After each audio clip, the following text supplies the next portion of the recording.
But the brothers drew the remnant of the mighty men of the house of Hador about them, and foot by foot they withdrew, until they came behind the fen of Serech, and had the stream of Rivil before them. There they stood, and gave way no more. Then all the hosts of Angband swarmed against them, and they bridged the stream with their dead, and encircled the remnant of Hithlum, as a gathering tide about a rock. There, as the sun westered, and the shadows of the Ered Wethrin grew dark, Huor fell, pierced with a venomed arrow in the eye, and all the valiant men of Hador were slain about him in a heap, and the orcs hewed their heads and piled them as a mound of gold in the sunset. Last of all, Hurin stood alone. Then he cast aside his shield, and seized the axe of an orc captain, and wielded it two-handed.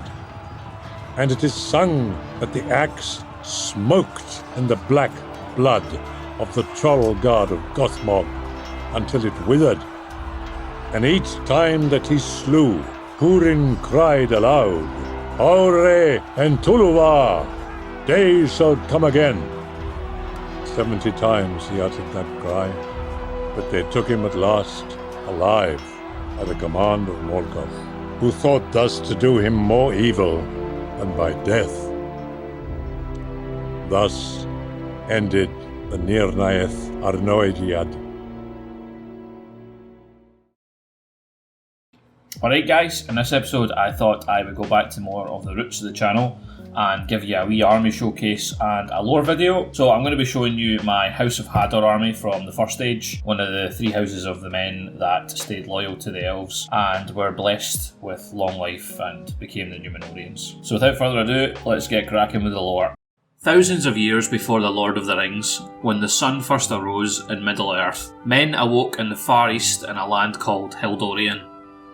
Morgoth immediately got to work trying to corrupt them and bend them to his will. Oh wow, this place is lovely. Look at this. Jesus fucking Christ, Morgoth. Fucking hell. No need for that this time in the morning. Due to this, 3 of the tribes decided to migrate westward. 2 went north and stopped at the Sea of Rune for a while the 3rd went south. After chilling for a while by the Sea of Rune, the 2 tribes decided to migrate westward. As they passed through Middle-earth, some of them stopped and would become the ancestors of countries like Rohan, Lake Town, etc. That went through the south would end up being Dunlandings and the Droog, or as we call them, the Wozes. After crossing Eriador and finally reaching the Blue Mountains, the 3 tribes decided to stop for a while. The first tribe that crossed the mountains would be later known as the House of Beor, who would settle in the northern land of Ladros, which would be a fiefdom of Finrod's brothers Angrod and Angbor. Beren and Barahir would be 2 men that would descend from this house. The serpent ring that belonged to Barahir would be the one that makes its way all the way down to the 3rd age and is worn by Aragorn. The second tribe to cross would be the House of Haleth, who would eventually settle in the woods of Brethil under King Thingol. And the 3rd and final tribe to cross was also the biggest and most warlike of all the tribes. These were originally called the Folk of Manak. However, when Hador took over and they settled in the land of Dorloman under Fingon, they became known as the House of Hador. This house will be the topic of this video. These 3 houses of men would fight with the Noldor in many wars throughout the first age. Due to their loyalty, they would be gifted Numenor and a longer lifespan than normal men after the War of Wrath. So, where do I start with a project like this? The first thing I do is take into context what kind of battles am I wanting to recreate. And the main one here will be the Battle of Unnumbered Tears. So the 2 main heroes we're going to have is Hurin and Huor. And apart from that, it'll probably just be captains. of some kind. Next thing is kind of to look at the history of everything. So Tolkien based a lot of Middle Earth on kind of the Middle Ages of England. So there's more kind of chainmail, scale mail, rather than the kind of plate armour that you see in the films. So my immediate go-to is probably the Normans are quite good for this, or even Vikings, Saxons, etc. Sadly, there's no official models from GW yet, so I'm going to be going back and looking at some historicals. Hello, officer. Nothing to see here. I'm going to look at some art as well, and this is the one that really captured my eye. I really love the look of the kind of the Norman shields with the chainmail and the kind of helmets. So I decided to go have a look at some historical Norman miniatures. Generally what I'll do is just buy what is cheap and what's cool. Then once I've built and painted everything, that's when I'll start thinking about how do I represent these in the game. You know, I'll never be able to use these in an official tournament, but for some friendly games at my house, absolutely fine. You know, I'm more doing this as a collection and painting project rather than something that I'm actually going to battle with. So let me just show you my army and what I've bought. So here are my basic spearmen. These are just some unarmoured Normans. For the colour scheme, I did try to do a load of research and find out what colour their army would have been painted. There was absolutely nothing online regarding this, and I hope that I'm correct, because if someone else knows where to find a source of what colour they should have been painted, I'll be pretty pissed off that I painted this entire army in this colour and it's not right.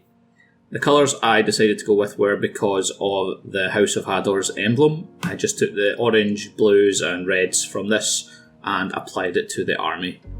Definitely not inspired by a locally produced drink in Scotland. Also, the famous Virtue Probitate Conversions has done the same colour scheme as me. This is his Hador Conversion. It is absolutely awesome.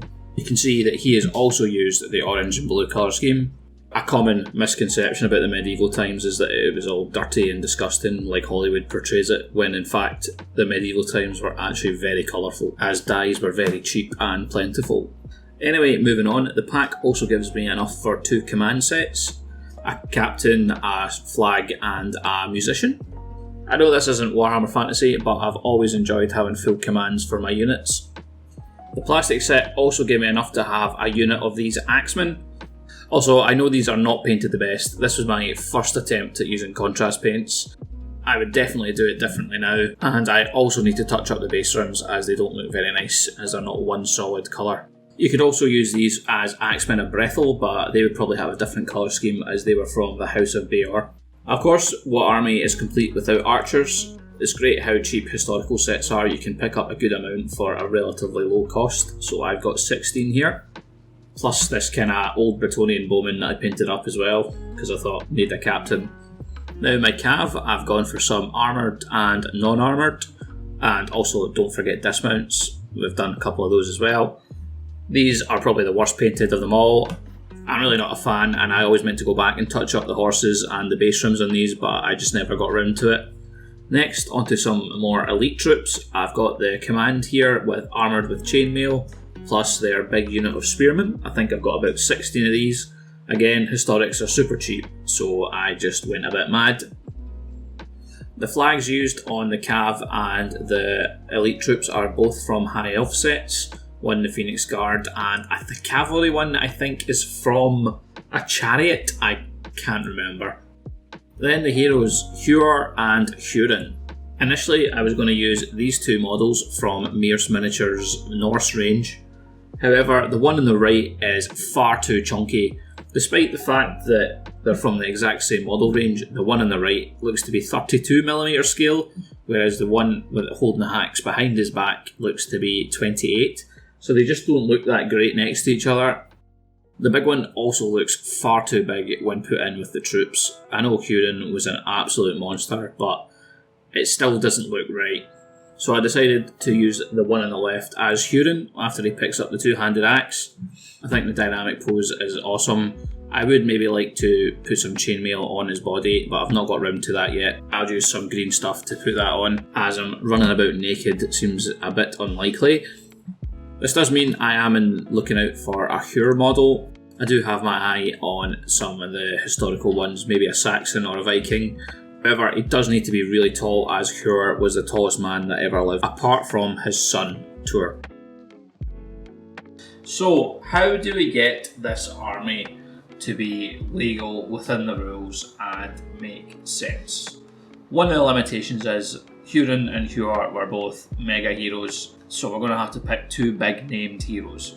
That's where I'm going to start. Unfortunately, that means we won't be able to do the weapon swap for the axe because they are named. It's okay, I can live with that. I can always just pretend in my head.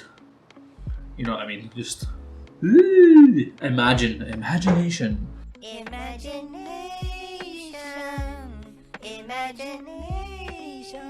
So my first 2 thoughts were Aragorn and King Elessar, but unfortunately they've been retconned, so you cannot take them in the same list. Those are 2 massive heroes, which would be great, but unfortunately you can't use them together anymore, and there's no one else really to take the place. My next thought was Numenor. 2 other massive hitting heroes, Elendil and Isildur.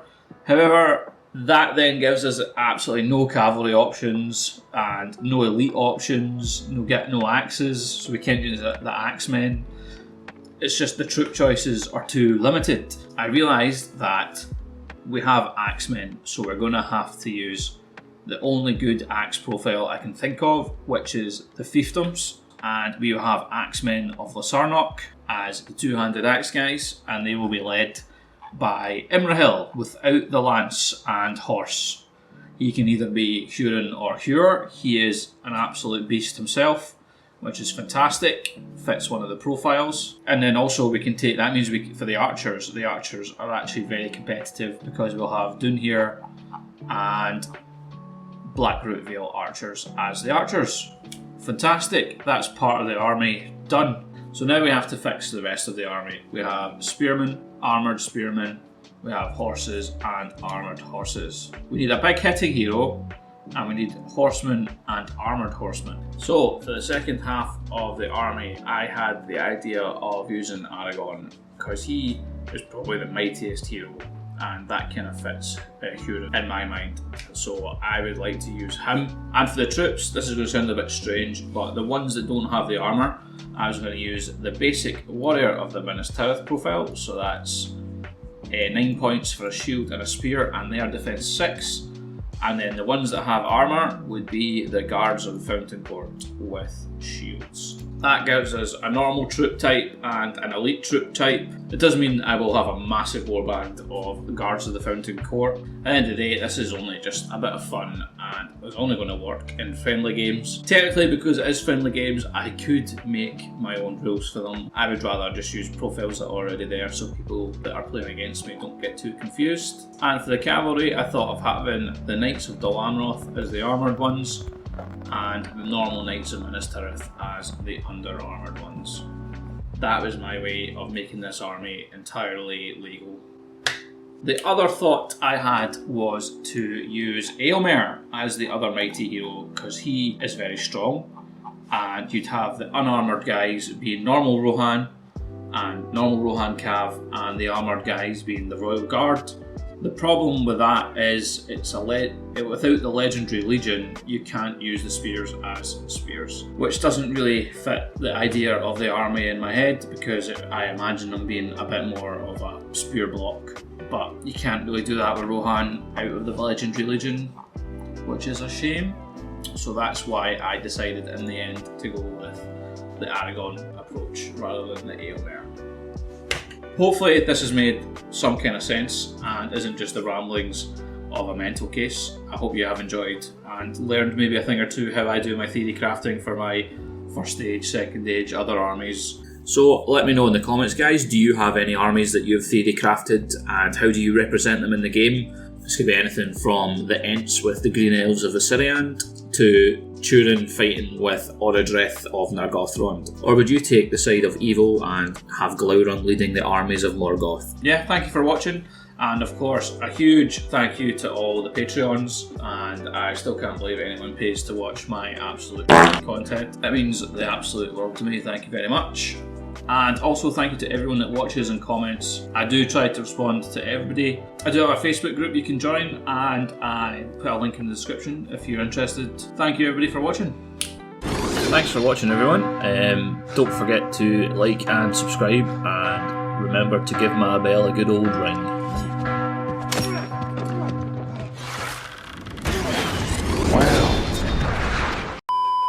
Alright guys, in this episode I thought I would go back to more of the roots of the channel. Ooh. Fucking hell. Sounded like a fucking door opening. Right. Take 2. Take 3.